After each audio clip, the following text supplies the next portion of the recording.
What inspired me to start A Little Bit of Me? I didn't want to work for anybody. I was done. I was so done. I worked in the medical field for many years, and as much as I loved it, I was just too creative in more ways than one. And my soul was just being dimmed every time I stepped into an office, where I had to work my regular 9 to 5. That, and I wanted to be happy. I didn't want to live the rest of my life working for others. I wanted to do what I wanted to do and make myself happy while making others happy as well. I started A Little Bit of Me in 2020 during the pandemic. I know, crazy. I was in my basement and I was working on my business plan, the name, what I'm going to carry, just a bunch of different things. And I said, what am I going to call my store, my business?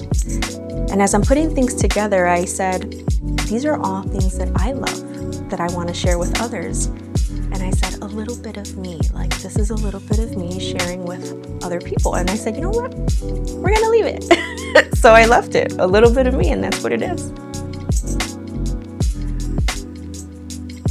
So I offer an array of things from home decor to skincare products to antiques, motivational books, a lot of self-care products because I love self-care. I think it's very important. Sanrio, I grew up with a lot of Sanrio. I had a lot of Asian friends growing up, and they taught me a lot. So grateful for my Asian community.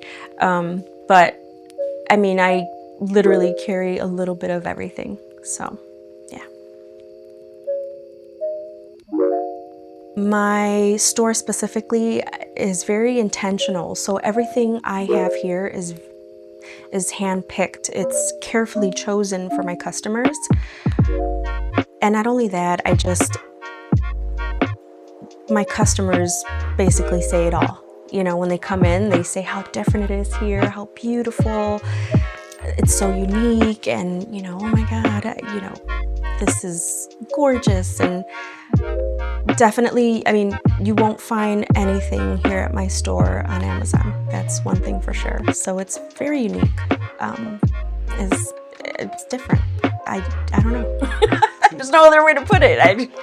But I just listen to my customers, and that's what they tell me. They're like, I've never seen a store like this. You have a little bit of everything. Some new, some old, so yeah. So the workshops that I host here, they're different.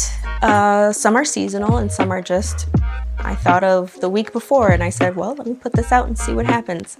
But the workshop, so we have a terrarium workshop, of course. We have a DIY body oil workshop. We have game night workshop. We have just so many different workshops.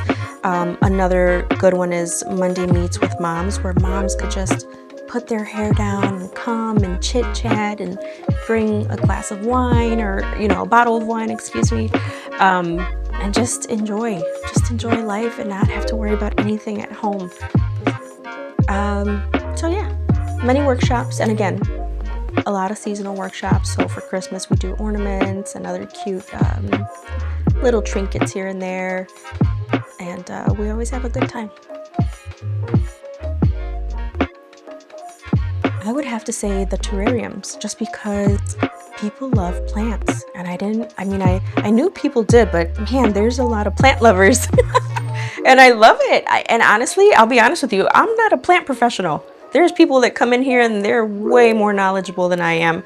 However, I do have a green thumb. I know how to keep them alive. And so I said, I could do this. And so building terrariums has been by far the most popular. And it's great for all ages. Kids love it, adults love it, and it's been amazing. And I love doing the workshops with other people. We have so much fun.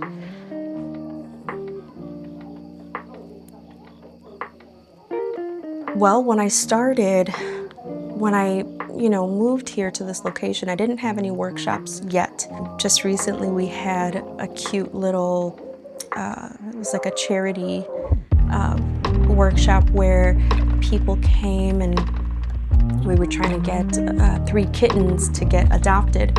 And that was so much fun, and I love animals. And people came and they showed, like, little things like that. They're unique things to bring people in, but to also help animals or other people, you know.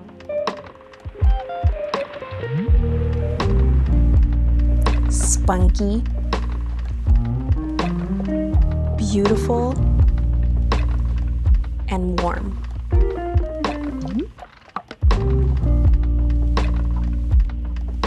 So bare bones, you mean like when my real estate agent showed me the place and it was empty? Well, actually, it took me 2 years to find a location, just to put that out there. So when my real estate agent contacted me and he said, "Hey, Trinie, we found a place for you," I rolled my eyes and I said, okay, here we go again, you know. But we came here, I saw a white Victorian home, and I immediately fell in love because, one, as a little girl, I always wanted to live in a Victorian home. I love history. I love old houses. They're so gorgeous and so full of character.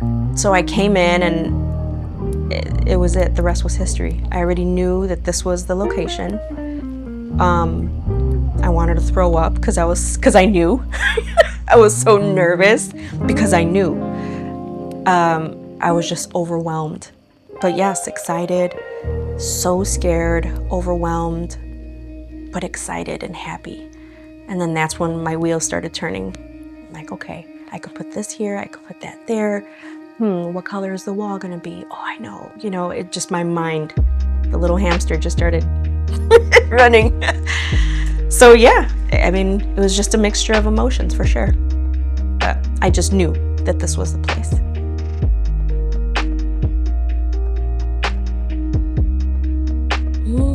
What got me into refinishing furniture?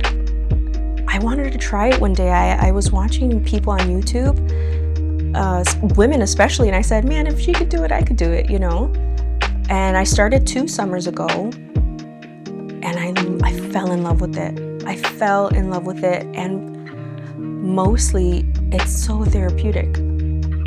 So therapeutic for me, and I love doing it, and I don't plan to stop doing it for a long time until my body can handle it.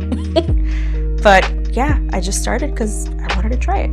I went to Ace Hardware, picked up a can of paint, got some brushes, had no idea what I was doing. I was like, oh, okay, let me sand this, and and fell in love. And little by little, I just started getting better and better at it, learning about different materials and different kinds of wood. And people have always told me that I have an eye for beauty, you know? And so I've sold so many cabinets and pieces of furniture. Until this day, I still can't believe that people all over Chicago, Illinois, have my pieces in their home. Like, how amazing is that, you know?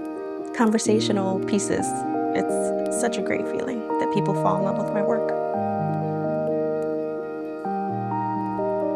Where do I see my shop in the next 5 years? Oh man. Well, I see my shops with an S. Oh my God, are you kidding me? I would love to see a little bit of me sprinkled around Illinois, you know? So different parts of Illinois. I mean, Highland Park, Winnetka, you know, all the beautiful neighborhoods. I would love to expand, definitely. I mean, if I can get the reactions in different locations of Illinois, the same reactions that I get here, like, yeah, that would be a dream, you know, because how many gift shops do you know that have workshops and that bring people together as a community? Not many, so.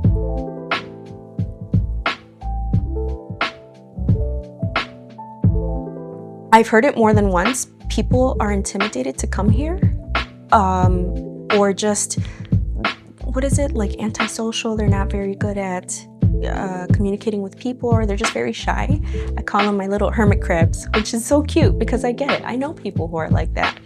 But a lot of times people get a little scared to come here, especially for like the workshops sometimes, or please don't. I promise you that we have so much fun here. Don't be shy, don't be scared. I can guarantee you, just because I've seen it so many times, people come in here as strangers and they leave as friends.